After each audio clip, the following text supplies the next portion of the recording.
Hello, I'm Anna Kostman. And I'm Celia Chen. Welcome to City News International. Tonight we'll be looking at the consequences of North Korea's shelling attack on South Korea. The explosions in a New Zealand mine that have left dozens of people dead. We'll have more on Ireland's new austerity plan. And we'll be asking whether the royals should be saving instead of spending on the wedding during a time of hardship for many young couples. The directors of FTSE 100 companies saw their salaries increase by an average of 55% during the last year. The figures released by a pay monitoring group have sparked public debate. We spoke to a senior executive from a global consultancy firm about the accuracy of these figures. I think 55% is an exaggeration of the true picture. The other thing that's happening is in certain companies, several years' worth of share-based long-term incentives are being included in the figures. And because some executives have actually converted that into cash ahead of the tax rise, it makes the numbers look bigger than they really are. So are we back to business as usual? I think business is recovering. If we look at the executive pay environment in 2009, we saw a situation where a lot of organisations froze pay for senior executives. We saw falls in bonuses, we saw falls in long-term incentive plans. I think this year we've seen a recovery, and there's an extent to which that's appropriate. It's right that long-term incentive plans linked to share price have risen in value because those shares have risen in value. And that's good for everybody in the UK who's a member of a pension scheme. I think the increase we've seen in bonuses this year is harder to defend.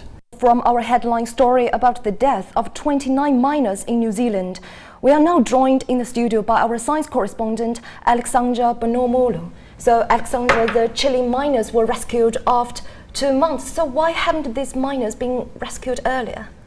Well, it is very difficult to draw a comparison between the two situations as they are very different. The Chilean mine was a gold mine and copper mine, while the New Zealand one is a coal mine. So after the first blast, it was very likely a second explosion to happen, while in the Chilean case it was no risk of explosion after the collapse. You know, there have been criticism about the slow pace of these rescue operations, and including these miners' families, they want to know what happened. So do you think has enough been done to save them?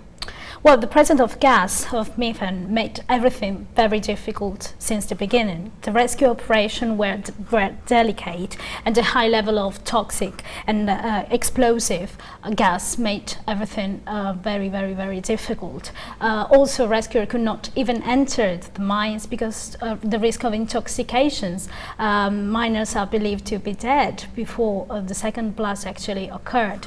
And our samples have been taken from the mines, and those reveals that the levels of gas was very high, the heating was going on, and there was no ventilation. So what are the safety standards in New Zealand's mines?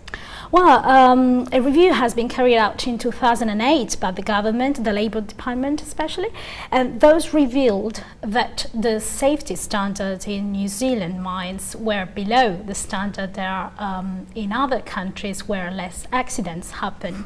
There are calls now to put in place a system that was operating before, where inspectors were going to the mines on site to ensure that all the safety standards were respected, and so to collaborate with mine managers. So after this disaster, do you think what's going to happen next? Well, at least two investigations are going to be conducted.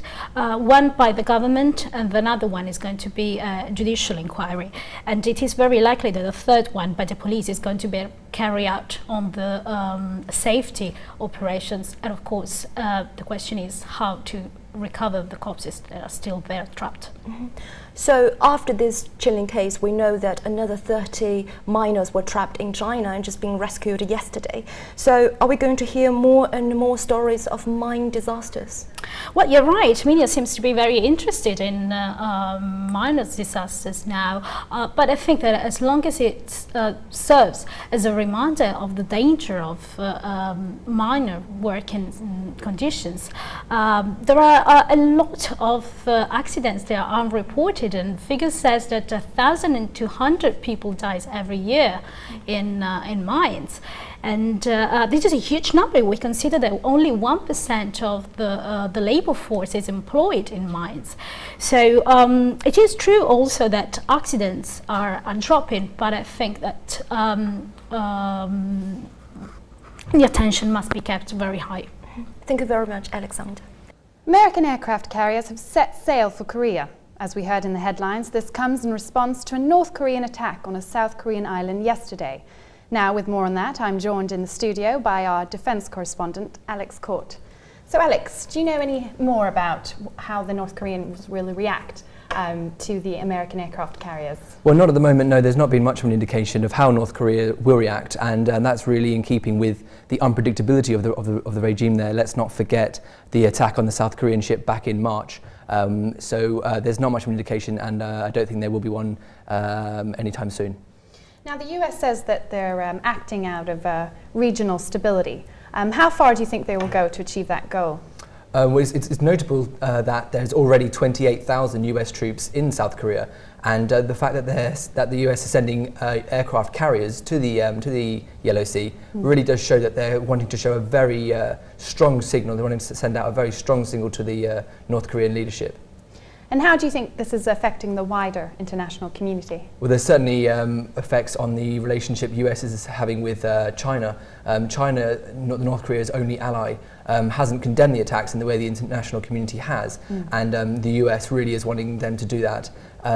Also, the attacks put a big strain on the international markets, which are already under big pressure after the IMF got involved in Ireland. So there's some very, very serious ramifications of this on a global scale. Thank you, Alex. Students are staging protests at universities across the country today.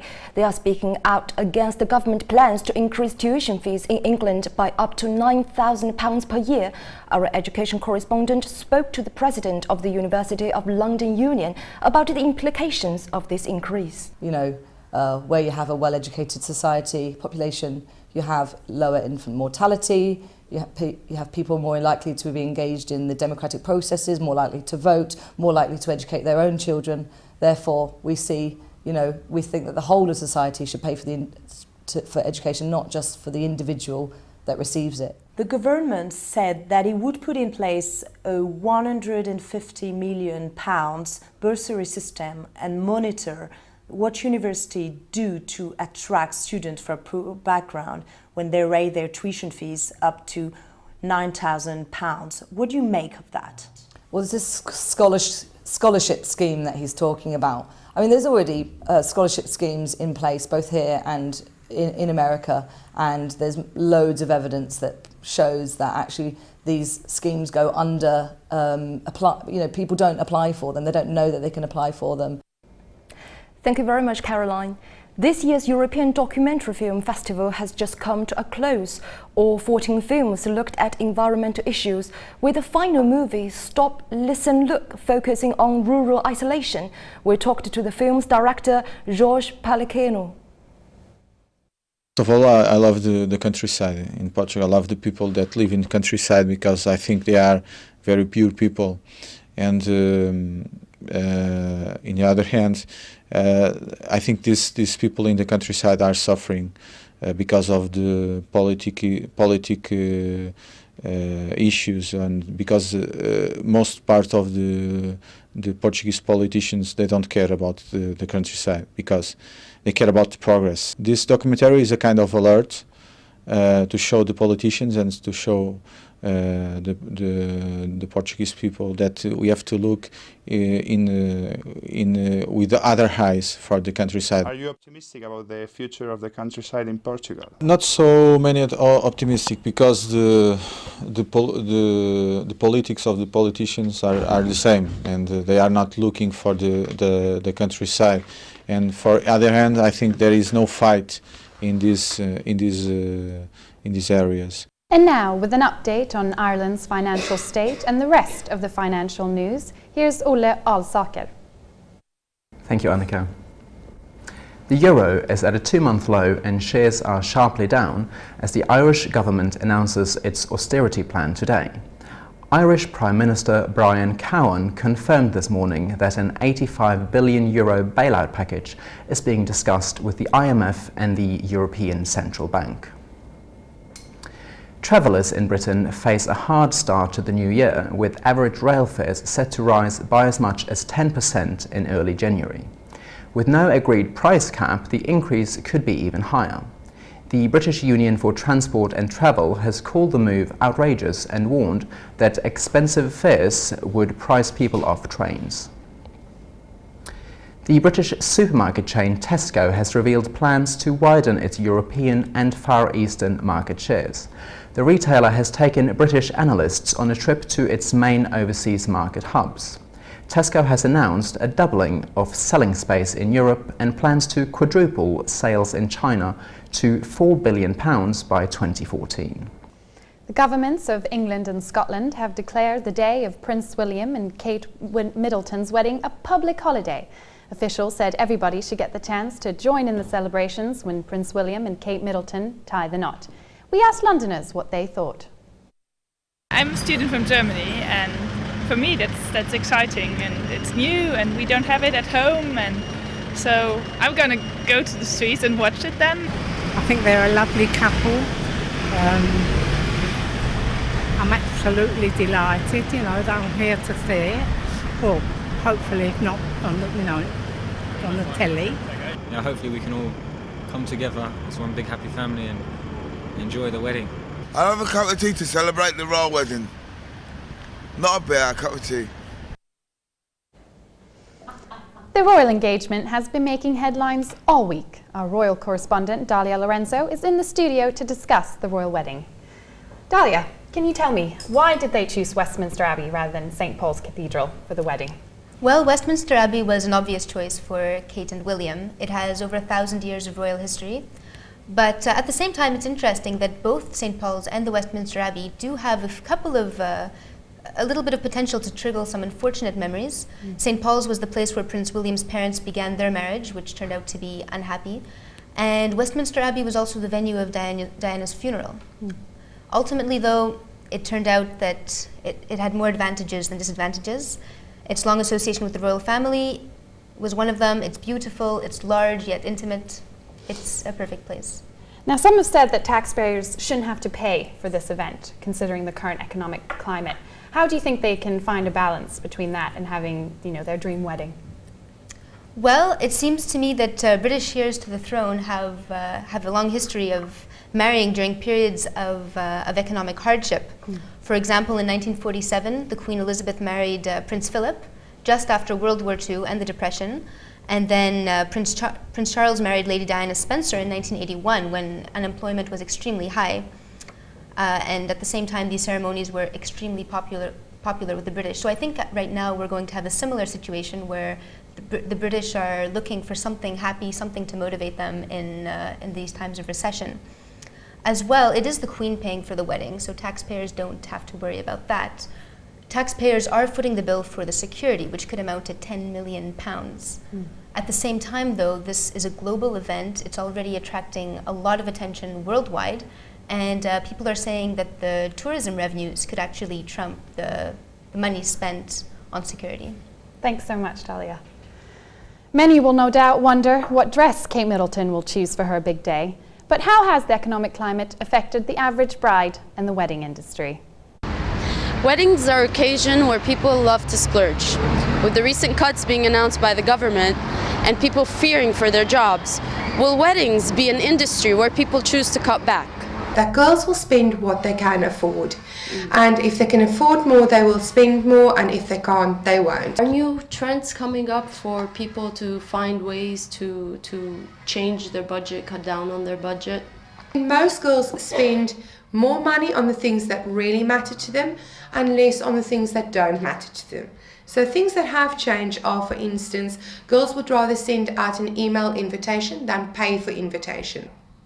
Whereas your dress will last a lifetime in photography. So they might spend more on their dress, less on their wedding invitations or something that doesn't matter quite as much. I think dress, being a woman, there is just no compromise. And now for the weather, here is Habiba Basiani. There will be some sunshine today, but it's definitely cold out there, with temperatures reaching 5 degrees Celsius and dropping to 0 degrees Celsius tonight. And get ready for the first signs of snow. More overnight frosts. We'll see temperatures stay the same tomorrow, with possible snow or sleet along the way in the east. And if you think it's cold now, wait until Friday. Temperatures are expected to drop even lower to a numbing 2 degrees Celsius and minus 3 degrees Celsius at night. Overnight frosts with light snow or sleet showers are expected throughout the weekend. Well, looks like it's time to get out those thick winter coats. Thank you for joining us. I'm Annika Ostman. And I'm Celia Chen. Thank you and good night.